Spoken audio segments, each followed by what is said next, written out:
we're still kind of on a similar topic about the relationship between a husband and a wife. We're still mostly speaking to the wives at this moment, and then we'll get into verse 7 where it gets around to the husbands. So we'll start in verse 3, kind of where we left off.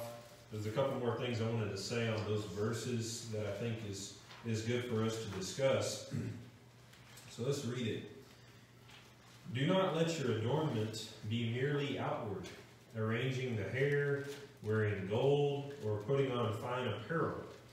Rather, let it be the hidden person of the heart, with the incorruptible beauty of a gentle and quiet spirit, which is very precious in the sight of God.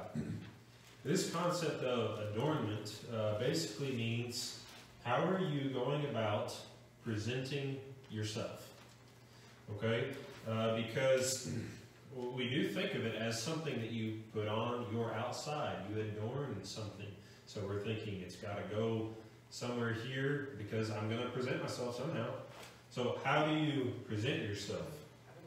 Well, there's actually a lot of ways that you can go about saying, okay, I'm fixing to go out in the world. I need to present myself. How do I need to do that? So some people may think, okay, jewelry time, makeup time, this is how I'm going to make myself presentable. That might be an aspect to it. I think of this on, I think this applies to men and women when we might say your physique, how you look. Are you fit? Are you jacked up with a bunch of muscles? Are you really, really in shape? That might be something that we say, well, if I don't have that, then how are people going to think of me? How am I going to present myself? So that's another thing we might get caught up in. Some people may bypass that and they think the way I'm going to present myself is through my smarts. I'm gonna be constantly focused on just showing people how smart I am. If you're caught up in that and you're just trying to present everyone how smart and knowledgeable you are, you probably missed it there too. Another thing that's big for the younger generation is social media. We're focused on how we present ourselves through a page that's got pictures of us. It's got things that we've done. It's all the glamorous side of things. It's all the cool stuff that we've done, and we're presenting that. I say that it's a younger generation as something that we struggle with, but I've looked out there, I've looked at some older people, and I'd say that's starting to become a struggle for them as well. Presenting a lot of things on there, focused on it, on a good portion of their day, and they're trying to show that as a presentation of self. And it's not necessarily that's evil within itself, having social media or jewelry on yourself or makeup or being physically fit. But if that's your focus of how you're going to present yourself to others, and especially to God, well, you've missed the point. You've missed what is precious in the eyes of God. And so he says, focus on that inner self. If you're going to adorn yourself, it's about how you present yourself, and you need to present your inner self, which needs to be pure, holy, and right in the sight of God. Well, you might think, like many people say about a lot of passages in the Bible, you might think, well, it was just a cultural thing. He was saying it just to that particular group. It was based on an issue that they were having in that particular church. This doesn't apply to 2021. What do y'all think? I would totally disagree. Yeah. This is not a cultural issue just they were dealing with. No, it's something that I think is going on today. It's going on with us if we don't watch it. And so this is not something that faded out back in the year zero as this was being written close to around that time. This is still very relevant and something that we've got to worry about. So verse 5 and 6, for in this manner, the same way, in former times the holy women who trusted in God also adorned themselves. How did they do that? By being submissive to their own husbands. As Sarah obeyed Abraham, calling him Lord, whose daughters you are if you do good and are not afraid with any terror. Has anybody ever read this passage and just wondered, okay, what does that mean? It seems sometimes like a little bit of a strange thing to say, but I think there's a lot in the Bible that is like that. Many times Jesus would give a parable, meaning he didn't just come out and say it, but he gave an illustration. And one of the things that he would often say is he would say, go and learn what this means. That means it may not just be readily digestible as far as like our minds can't process exactly what it means unless we go and ponder and think about it. And so that's what we need to do with passages like this. If you're like me, you've read this and said, how did that work? And why did she? Is anyone uncomfortable by the fact that she called him Lord? It just seems like a word that maybe we wouldn't use anymore. So we too need to go and learn what this means. And so we'll unpack that as we go. Excuse me. Yes. The very last part of that paragraph right there, Yes.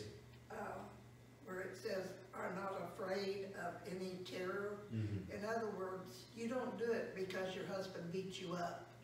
Yeah. You do it because you love the Lord. Yeah, I mean, that's going to be a true statement right there through and through, because of the next verse, which gets into how the husband treats the wife. And it starts with him. But they don't always do that. Yeah, that should have just about no place in Christian families, in Christian homes. That shouldn't be a part of it, you know. So, and yes, we're going to unpack exactly what that means as far as the fear and what they should be fearful of. So who set the example here? There's a lot of examples we can follow out there. If you look into the world and say, there are other women, I'm going to look at them and I am going to follow their example. So there's lots out there. We have what's now called influencers. I don't know if y'all know what that means. Don't even bother learning what that means, because it's pointless. But there's movie stars out there. There's all sorts of what people call role models out there that people are trying to follow. They look at their life and say, well, I'd like to have that. They seem happy. They seem like they've got it all figured out. So yeah, you could follow them as a pattern and an example for your life. But who does this say we need to look at their example and follow it? Sarah. Huh. But she's this lady that, I mean, you know, thousands of years old at this point. You know, that can't be relevant, can it? Well, apparently it is. And it's something that we need to follow. So, for in this manner, in former times, the holy women who trusted in God also adorned themselves, being submissive to their own husbands, as Sarah obeyed, calling him Lord, whose daughters you are, if you do good and are not afraid with any terror. So he's giving us an example here. It's the ones who trusted. It says that Sarah obeyed. It says in verse 5 that she trusted in God. So apparently, women who trust in God are actually the ones that you want to follow their example, not anyone out there in the world. And so, when we start to follow an example, we were talking about math right before church started, a lot of times you see in a math textbook, if they're trying to teach you, they put a couple examples. Then you get to the homework. A lot of times the homework seems like it's infinitely different than the examples. But that's the idea. You're supposed to go back and look at the examples, study it, follow it. That's what women are being called to do here as they look at the life of Sarah and her trust. That's the example that has been set. Passage in Hebrews chapter 13, verse 7 says, "Remember those who rule over you," meaning examples, possibly elders, people that are in the church that are providing an example. It says they've spoken the word of God to you. So that's something that they've done.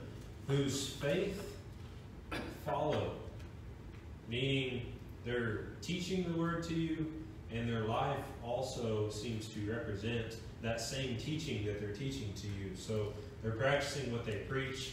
They're teaching you. They're setting an example also. What are we supposed to do? The last part of verse 7 there says, "Consider the outcome of their conduct." That's something that we ought to sit down and do. Consider the outcome of their conduct. Sarah, her example was in chapter 11, the Hall of Faith, by the way. Considering the outcome, was it a good outcome of her conduct? Absolutely it was. We need to consider that and think, okay, do I want to follow this? Do I want to have the same outcome by having the same actions? Well, of course we would want to, right? The world gives a very different advice, right? We could also follow that. They're saying, if you submit, you're weak. If you submit, you lose. You're putting yourself beneath. You just lost. That's what the world says. So I think we also ought to consider the world's outcome, should we not? We need to consider where is that getting families that follow that? Where is that getting their family? Because what is the divorce rate? Right? Is that working out super well for them? It's not. What is the rate of those being aborted? We need to consider that outcome. What is the rate of those who are flooding into the foster care system and the orphanage system? We need to consider that outcome. And it's not a good one. One thing that I found interesting, I heard this little stat, and I thought I would share it.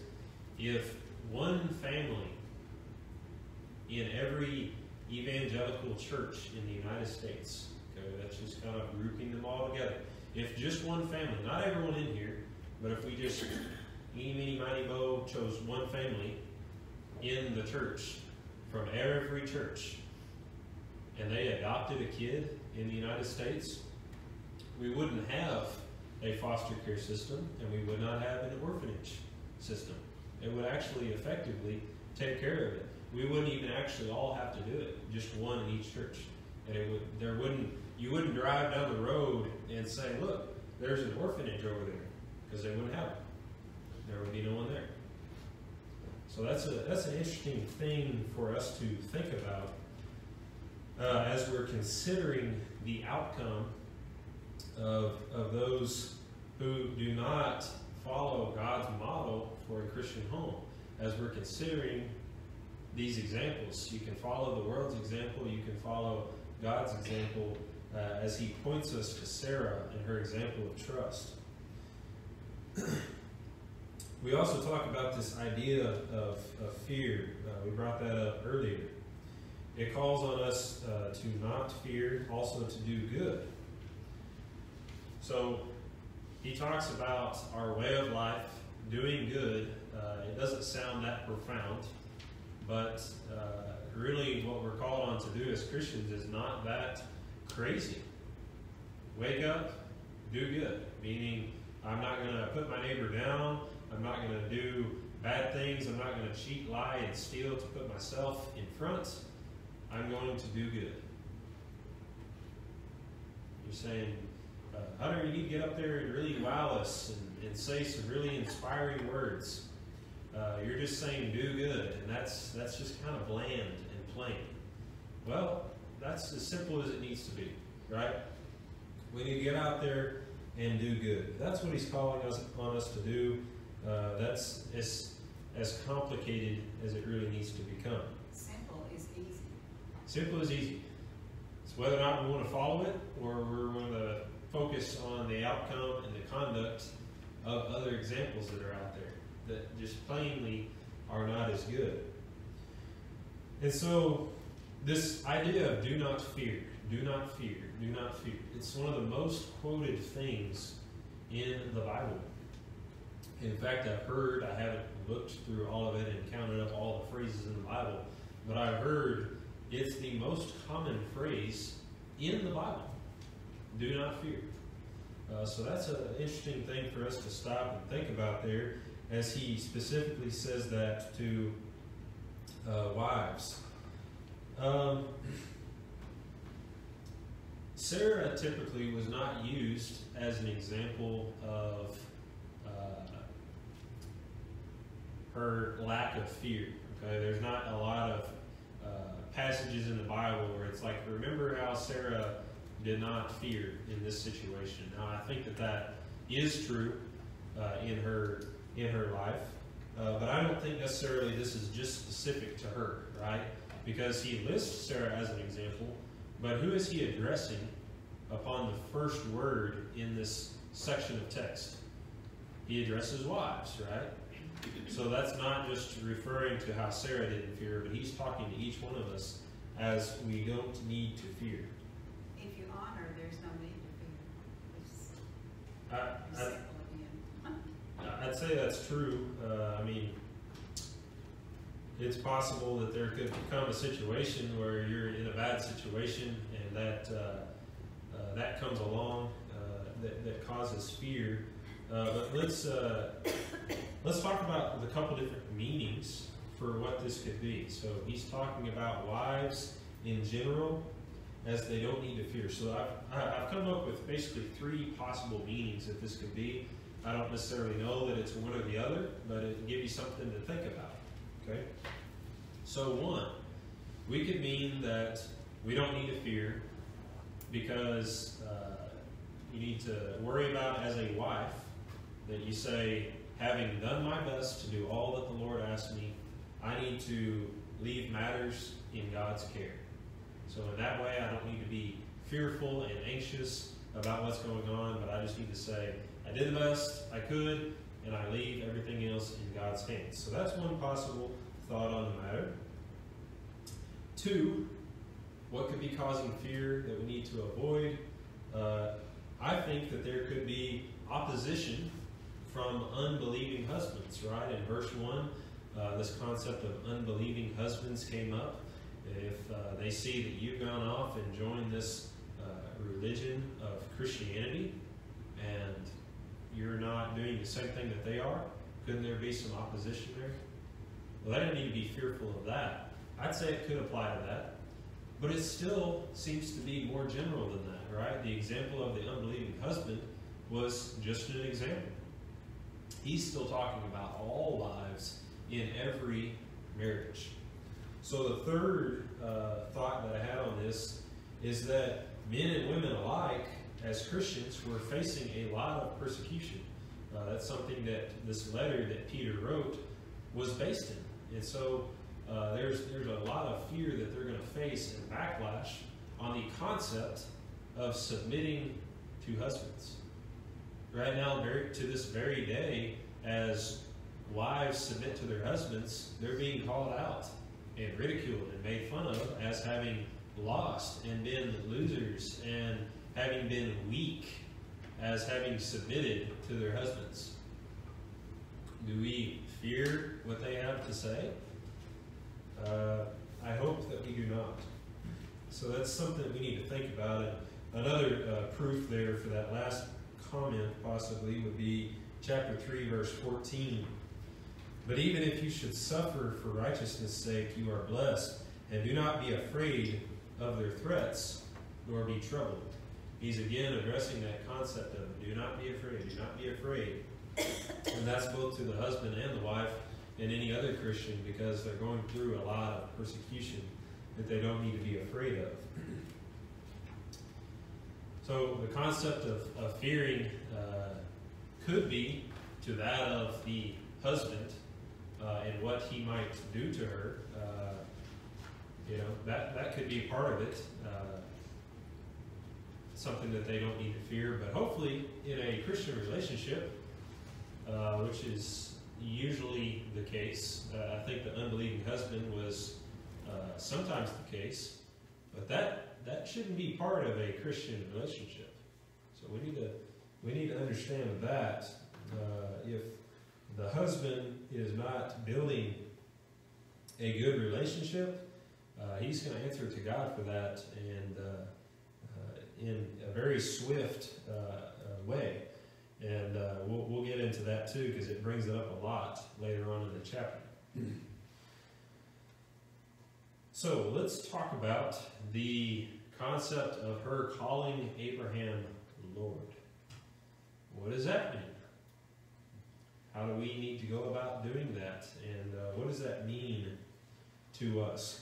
I think the term Lord for us is a hard concept for us here in America, because it conjures up thoughts that we don't necessarily think of as good a lot of times. We think of two things when I think of Lord. Y'all may be different, but I think of a couple different things. I first of all think of the Lord. Who am I talking about when I say the Lord? God, right? But if I just say Lord, I could be thinking of, kings, those who are leaders in other nations that have had situations like that. When we separated ourselves from England and came to America to create our own nation, one of the slogans that went around was, "There is no king but King Jesus." That's their wordage. That's the way that they were thinking in their minds as they left the king there and came over and created the establishments of freedom that we now have, right? So we're thinking, Lord, other than King Jesus, Lord is not a good thing, right? That's the way we're thinking of it. Yes? But this is the English language, which is different from the American language. Mm-hmm. And in England, they have a lot of lords. They mm-hmm. call the people in their parliament lords. Mm-hmm. To them, it is a show of authority. Yes, and so that's why I believe that this word for us, though it is translated, actually, if you look into the Greek, it's actually the same word for the one that gets used for Jesus. But they don't put the in front of it, right? That's the distinction that I made. The Lord. Well, that's Jesus. But if I say Lord, it's really not meaning that. All it really means is, you said one in authority, it could be, as I call somebody Lord, I would be saying, hey, you are one to whom I submit and respect. That's all that means. Can wives say that to their husbands? Hey, husband, you are one to whom I submit and I also respect. Is that a little more comfortable than saying the Lord? Because I'm thinking like, y'all may not have watched this, but like Star Wars and like the movies where they bow down and say, yes, my Lord. Like, it's just kind of a weird thing, but if you can't say that to your husband, you're saying, I submit to you, I respect you. If you can't say that, that means you also can't do it. And that's one of the things that we're called on to do. Wives are called on to respect their husbands. Ephesians chapter 5. It calls on the husband first. What is he supposed to do to his wife? Love her. Love her. Then it goes right back around to the women and says, what are they ought to do to their husbands? Respect. Respect. Two different things, and yet both so very important. And so that's a good thing for us to think about in those relationships. It might be an uncomfortable word for you to use, so maybe we don't necessarily use that word, but you can look your husband in the eye and say, I submit to you, I respect you, I respect you, no, I respect you, right? So that's something that I don't think would cause too much discomfort in it. I mean, it makes sense because it's right what is being said in this passage. So as we kind of wrap that up and move towards the concept of the husbands, and I don't know how much we'll actually get to cover this morning, but we'll go ahead and get started on it. If you go over to 1 Peter chapter 5, verse 2, this is a passage here that's referring to the elders in a specific church. Verse 2, shepherd the flock of God, which is among you, serving as overseers, not by compulsion, but willingly, not for dishonest gain, but eagerly, nor as being lords over those entrusted to you, but being examples to the flock. He uses that same word again, lords, over those people. Well, weren't the people supposed to submit to the elders? I mean, it says later on in this passage and in several others that talk about the eldership that you ought to submit yourself to them. Did you also just say leaders? Use the word leaders? In that respect or not? It's back to the word respect. If you can't respect your elders, then you don't want to follow them. Yes. Were you saying that you could put leaders in for the word Lord there? Well, I think this one's kind of being used in what would be the negative sense of being a Lord and Master, as in he's trying to say that you might take your position of power and abuse it, right? Which is exactly what can happen when you're given the responsibility of being an authority or being someone who's in charge of leading people, is you can abuse that power, right? And that's a great question, because that's leading us into what husbands might be tempted to do, which is to take advantage of power, which is,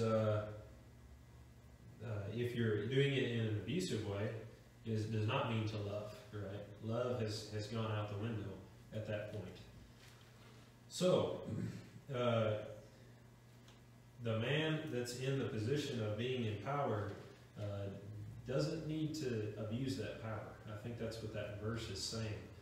Should they be leaders? Should they be an example to the flock? Absolutely. But he said, don't be lords over them, even though they're going to be submitting to you. Isn't that kind of a interesting thought there? Yeah, they are going to be lords and kind of authorities, because people will be submitting to them.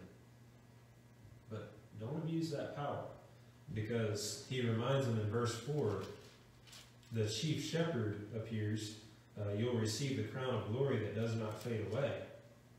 Well, that's what's going to happen as they lead them correctly, but they also get reminded as a dual message there that the chief shepherd is the one who's really in charge. I wouldn't want to be on the wrong side of not following that. So that's the concept of Lord.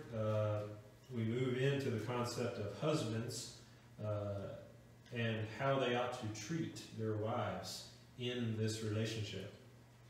So 1 Peter chapter 3 verse 7 is where we're at. It says, husbands likewise dwell with them with understanding. This, because it is in such a different fashion, could use the phrase instead of likewise. That same phrase in the Greek could mean in addition to, right? Because they are in different senses. One is called to submit. One here is in a different type of way that they are going about this relationship. So husbands, in addition to how they are treating you, you need to dwell with them with understanding. giving honor to the wife as to the weaker vessel, and as being heirs together of the grace of life, that your prayers may not be hindered. So, as a woman who might be reading this passage, you might think, okay, verses 1 through 6, they're being hard on women and telling us what to do. And we get to verse 7, they're saying, yay, we're finally going to get after the men and give them a piece of their own medicine. And as he's going through, he calls women the weaker vessel. It's like, well, that didn't pan out like I wanted it to. So what does this mean? What does this mean? Is it being disrespectful to women in any way? Something we need to discuss and make sure we understand what this means, because sometimes a verse makes us uncomfortable. If a verse makes us uncomfortable, sometimes we go, that's verse 7, okay, verse 8, and we just move on. But I want us to understand this. So what does this mean exactly? So men are supposed to dwell with the knowledge of two things. One, that their wife is the weaker vessel, and then two, that they are heirs of life. In both of those things, in all ways, they are supposed to give honor to the wife. As it says, weaker vessel, vessel is used a lot of times in the New Testament, and all it really means is in the body, right? It's the body. Typically, women are not as, bulky and jacked up and muscular as man. Okay, it's just a typical rule of thumb. Although if you watch the Olympics this year, you see some examples to the contrary of that case. Those that can lift more and run faster than I can ever get to. Okay, but as a rule of thumb, this is the way that works. If you look at some of these statistics, of which I didn't write them down, but the number of 911 calls in America right now that pertain to domestic disputes where a husband is abusing the wife, it's just astounding. I wish I had the number. I didn't write it down, but it's pathetic. If a woman goes to the hospital for injuries, the percentage of time that is because of some sort of abuse is very, very high in these United States of America. And that's a sad thing. And so, as they have this marriage relationship, and they might have a woman who they think, well, she's submitting to me. I am the authority and the head of this household. Well, I can just take advantage of the fact that she's the weaker vessel. No. That's not how this works. They're supposed to live with understanding that here's what you need to understand. They may be weaker than you, but they're heirs to the same grace of life. You're on the same footing on that. And secondly, you ought to give honor to them. That also would mean you're supposed to love them in every way. And so you look at the fact that they may be a weaker vessel, physical, it's all physical there. And you might think, oh, if they're physically weaker, they must be weaker in every way. And that is simply not what this teaches. And we have to have the understanding that that's not the case. But men have not looked at that teaching. They have not understood that. They have not given honor to their wives in many cases. And it's a sad thing. So what happens? Okay, if you look at verses 1 through 6, when a wife is not submissive to the husband, what happens?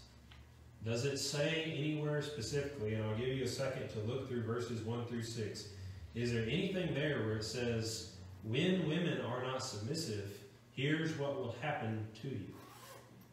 Do you see that anywhere?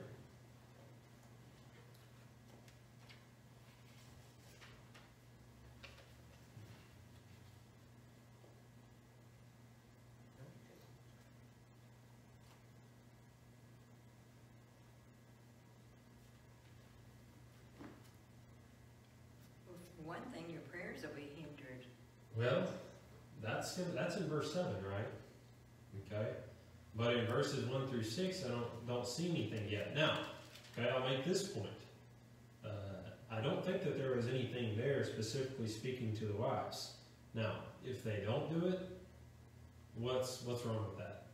Okay, you've disobeyed God, right? You've not followed what He wanted you to do. So that's obviously wrong. It doesn't have to say anything. It can just say, follow this example. But we get to verse 7 where we're now talking to the husbands, where if they're not following what was taught here, what does it say to the man? That your prayers may not be hindered. So we have an immediate example here where he's saying to the men, if you're not doing this as you should, your prayers are going to be hindered. And I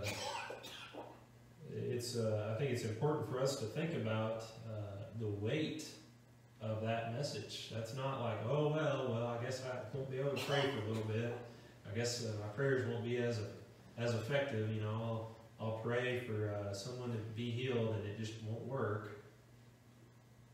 I think it's a little bit more weighty than that you're, in a way, cut off with this inner communication between you and God, and that's not a position that any man or husband needs or wants to be in.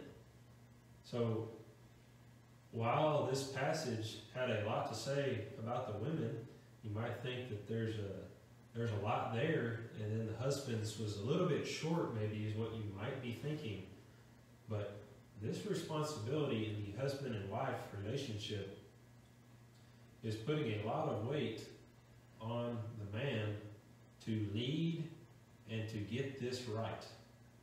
There is nowhere in this passage that says, okay, wives, do all these things, and then husbands, with your wives having perfectly followed this, and if they do this, then you will follow this example. It's not a contingency thing. This is what you're going to do regardless of what they're doing. That's an example for us to follow. None of this is contingent. Both husband and wife are asked to do what they are asked to do, regardless of what the other one is doing. So we all have something that we're called on to do. We all have something that is our responsibility in this husband and wife relationship. Brother Hunter, that Yes. Word honor in that verse, the same Greek word in 1 Peter 1:19 is translated precious. Talking about the precious blood of Jesus. That's right. Yeah, that's Well, a husband is to see his wife as being precious. that's right. If you have something that's literally that precious, abuse, mistreatment, belittlement, disrespect, all those things, that's not going to be part of it. That's not going to be part of the relationship, because you see the wife as precious.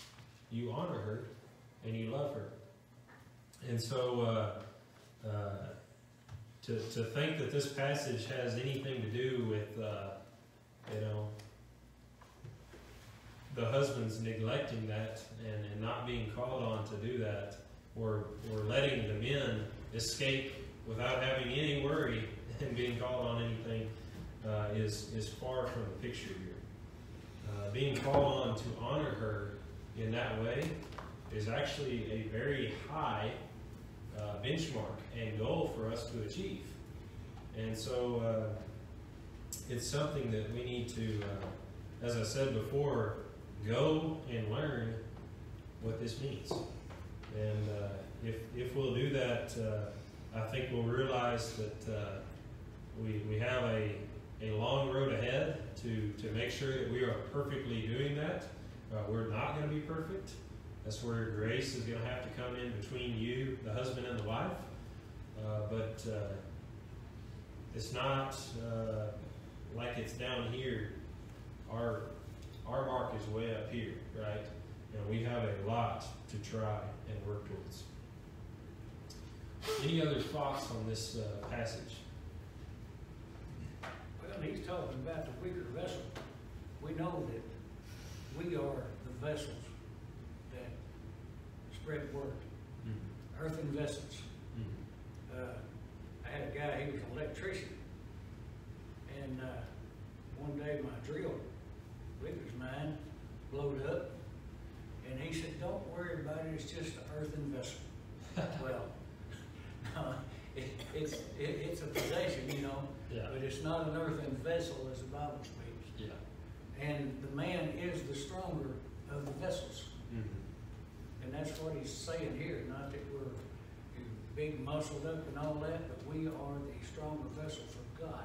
Mm-hmm. Yeah, it's an important thing for us to realize that they are going to be different from us in that way as far as their vessel, but we have the understanding. It talks about the understanding there. We cannot think that will mean that they're beneath us and ready to be abused by us and ready to be thrown underneath the bus. That's not how we treat them. And so we've got to correct ourselves if we thought that was any part of it. So, all right. Well, this concludes the class hour, and